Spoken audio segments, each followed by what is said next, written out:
Hello everyone, happy Thursday, welcome to Durrett. So let's get started. There's an article I saw the other day about college football realignment, and I know it's not going to happen, but his proposal was really good to where I do want to share with it because I feel like it should happen or should be the direction that they go in when there's hopefully realignment in like 3 or 4 years, if there is, but a lot of people are hopeful that there is. Well, let's get started. So in the article, they said instead of 130 teams or whatever, it's going to be 120 teams. So the bottom 11 would be downgraded to the FCS level, and the one FCS team would be upgraded to FBS level. So the teams that he chose to upgrade to FBS level is no surprise, North Dakota State. They're kings. They've been kings of the FCS for a long time. And the teams to downgrade to FCS would be UTEP, which I agree with, UTSA, which I agree with, Texas State, which I agree with, South Alabama, which I agree with, Bowling Green, which I agree with, New Mexico State. Even though they had that one bowl W, they've been pretty miserable, so I agree with that. San Jose State, I agree with that. Coastal Carolina, I agree with that.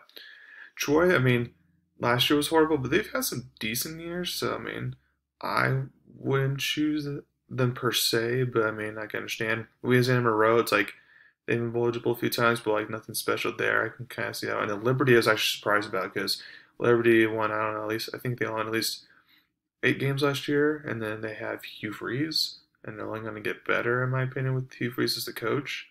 So I'm just really surprised that he would pick Liberty, because like there's teams like Old Dominion that stink or something like that that could be doing great, but well, that's his choice. And then this would get revised every 3 years, like or revisited every 3 years, if you will.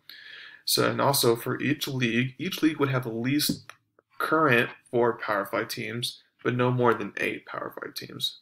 Um, there would be no conference championships because you play a round robin schedule. There's no divisions anymore within the conference. There's 12 teams. You just play everyone once, and then you get one non-conference schedule, and one conference game, and you're not allowed to play an FCS opponent. Um, and then the winner of each league gets into the expanded playoffs, and then there's 2 wild card spots. So you're going to have a 12-team playoff instead of just a 14 playoff like it is right now. So then basically you would have seeds 9 through 12 play seeds 5 through 8. So 1 through 4 would get by in the first round. And then so those 5 through 8 seeds, they would host the other seeds at their stadium. And then the 1 through 4 plays the 5 through 8, or whoever wins those matchups. And then the 1 through 4 would host at their stadium for the quarterfinals. And then once it gets to the semifinals, and then finals will be the same as usual, neutral location. Towards New Year's, around New Year's Day, it would be played and stuff like that. So here are the 10 conferences and teams in each of those conferences. So the first conference is called the Deep South. So you have UCF, FAU, FIU, South Florida, Florida State, and Miami. So basically all the Florida schools there. And then Georgia, Georgia Tech, Georgia Southern, and Georgia State. So all the Georgia schools there, and then UAB, University of Alabama, Birmingham. So that would be the Deep South. And then the Great Midwest, East, you have Akron, Ball State, Cincinnati, Indiana, Kent State, Miami, Ohio, Michigan, Michigan State, Ohio, Ohio State, Purdue, and Toledo. So you have the states Ohio, Michigan, and Indiana basically in this one. Great Midwest, you have Central Michigan, Eastern Michigan, Western Michigan, North Dakota State, Iowa, Iowa State, Kansas, Kansas State, Minnesota, Missouri, Nebraska, and Wisconsin. So you got a bunch of different states there, but it's because a lot of the states don't have multiple schools in it. So that would be a pretty interesting conference there. And then you got the Mid-America, so you got one conference name that'll stay the same, MAC, just with different teams in it. But you got Illinois, Kentucky, Louisville, Marshall, Middle Tennessee, Northern Illinois, Northwestern, Notre Dame, Tennessee, Vanderbilt, West Kentucky, and West Virginia. And then you got the Mid-Atlantic. You got Appalachian State, Charlotte, Clemson, Duke, East Carolina, North Carolina, North Carolina State, Wake Forest, Old Dominion, South Carolina, Virginia, and Virginia Tech. So basically, you have the Carolinas and Virginia in this conference. Pac-12, California, Fresno State, San Diego State, Stanford, UCLA, USC, Oregon, Oregon State, Washington, Washington State, Hawaii, and Nevada. So you get all the California schools, plus your Oregon and Washington, and then Hawaii, and then Nevada.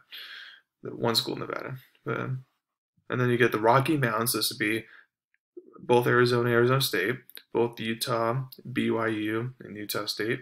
Then you get the Air Force, Colorado, Colorado State. Then you got Wyoming, and New Mexico, then UNLV. Which that looks like a lot of what the WAC used to be, and somewhat the Mountain West used to be. Oh yeah, and I forgot Boise State there as well. In the Southwest, you got Baylor, Houston, North Texas, Rice, SMU, TCU, Texas, Texas A&M, Texas Tech, Tulsa, Oklahoma, Oklahoma State. So you get the Texas and Oklahoma schools basically there. Sun Belt.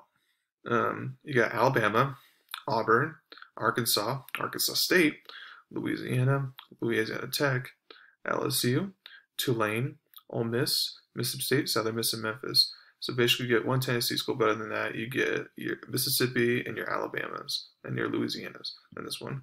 And then the last one, Yankee Conference, you got Army, Navy, Boston College, UConn, Buffalo, UMass, Rutgers, Maryland, Penn State, Pittsburgh, Temple, and Syracuse. So that's it. So there are obviously pros and cons to this. So pro is that everything works out geographically, so you save time on money and traveling time and distance and stuff like that. So you don't have. So for example, like because right now Houston, so, depending on the year, would have to go to Maryland to play Navy, for example. It's like, well, now they don't have to do that. They don't have to travel that far anymore, unless they want to do that for the one non-conference game. But I assume they wouldn't. But like they don't have to do that anymore. That's that'd be nice. But then also, since it's also short geographical wise, you can get more Wizards fans at the games, which make things a little more interesting.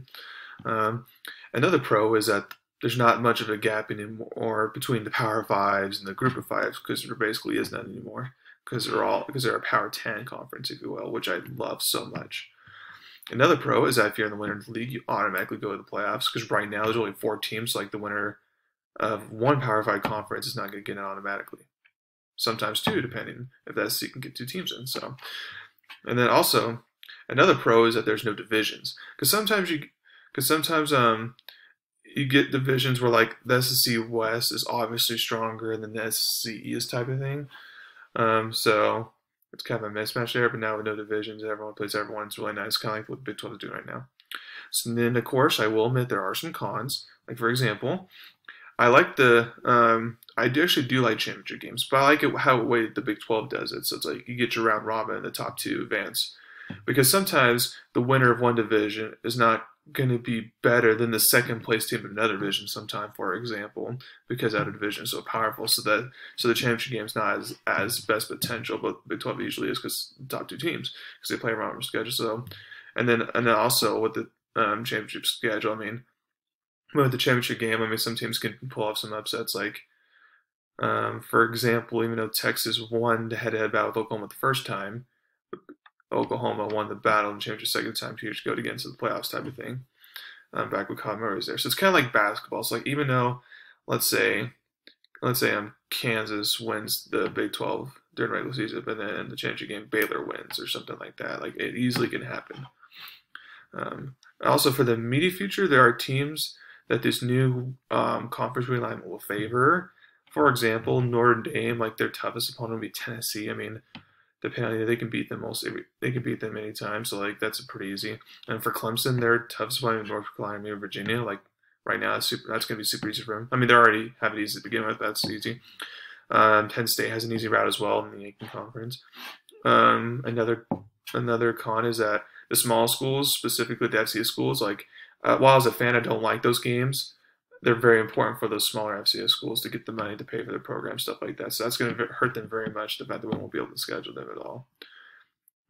And then also one more thing that I just thought of is, for example, like if right now Texas A&M is in the SEC, so you got Texas represented in the SEC, you got Florida, Georgia. So like that's all those are very good recruiting states. But now if you have all the Texas schools in one conference, then for example, like the Alabama, Auburn, like they don't have any Texas schools in the conference anymore, which means it's going to make it harder to recruit out of Texas. Also, same with the California conferences. Like if all the California schools are going to be the Pac-12, it's going to be harder for other schools to recruit from there as well. So I feel like that could be a challenge. But overall, I still like it. But I went ahead and made my predictions based off next year and based off like if this conference alignment were to happen. So in the Deep South, it would be obviously between Georgia and Florida, but I would have Georgia winning it. The Great Mid-East, obviously between Ohio State and Michigan, but I would have Ohio State winning it.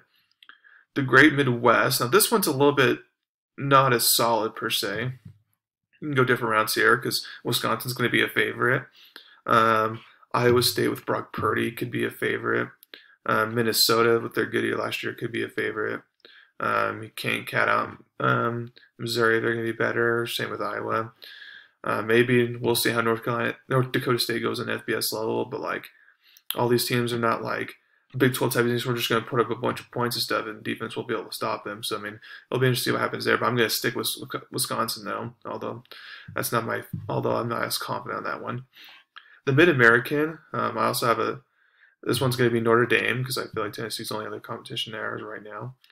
Maybe Louisville, but I'm going to pick Notre Dame there. The Mid-Atlantic, so the MAC, I'm going to have Clemson, obviously.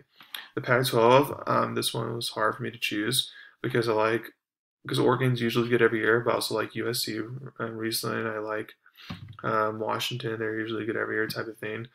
So it's hard for me to pick, but I'm going to go with Oregon, though.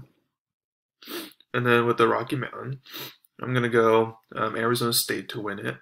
Although Utah, BYU, and Boise State can all compete. Southwest, this one again was very hard for me to pick. I'm going to go ahead and go with Texas, though, to win. And then the Sun Belt, I'm going to go with Alabama to win, although it won't be easy. And then for the game, I'm going to go Penn State to win. So then the way I'm going to see these teams is based off how I think they'll obviously do it in their conference. So I'm going to have 1 seed Ohio State. I feel like they can run the table in their conference. 2 seed Clemson. I feel like they can also run the table. 3 seed Penn State, I feel like they can also run the table. 4 seed Notre Dame, while it won't be easier, but I feel like they will run the table. And then 5 Alabama, I feel like they will have one loss, but they'll win their conference. Same with Georgia, I'm in their conference for 6 seed.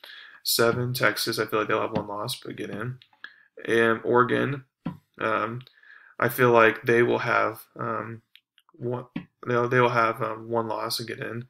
Wisconsin, I feel like they'll have one loss to get in. And Arizona State, I feel like they'll have 2 losses but get in. And then for my 2 wildcard teams, you basically pick one in the Sun Belt because you get your Auburn, LSU, Ole Miss, and stuff like that. You got a lot of SEC teams there. So I'm going to go with Auburn there. That was a tough one to pick. And then 12, you can go different right here, but I'm going to go Oklahoma just because they're going to be good. They should be good enough to get in. So my first 4 out would be like teams like Florida, LSU, Michigan, and Iowa State.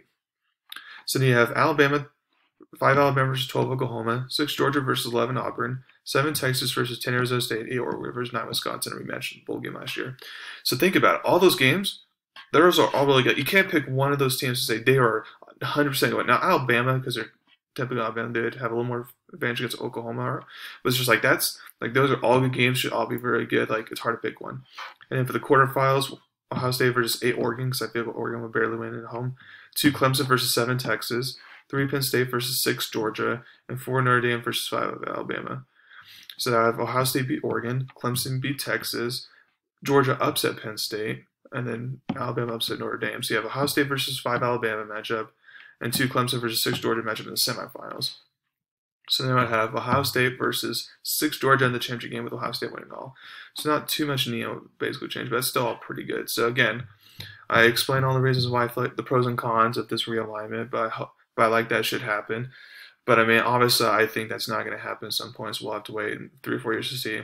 It's just going to be simple, like 2 conferences will take just additional 2 teams, or another 2 conferences take 2 additional teams, and call it good or something like that. But it was fun to think about, and thank you for listening to my show today. Please subscribe to my channel, let everyone know about me. Thank you very much, and y'all have a wonderful day.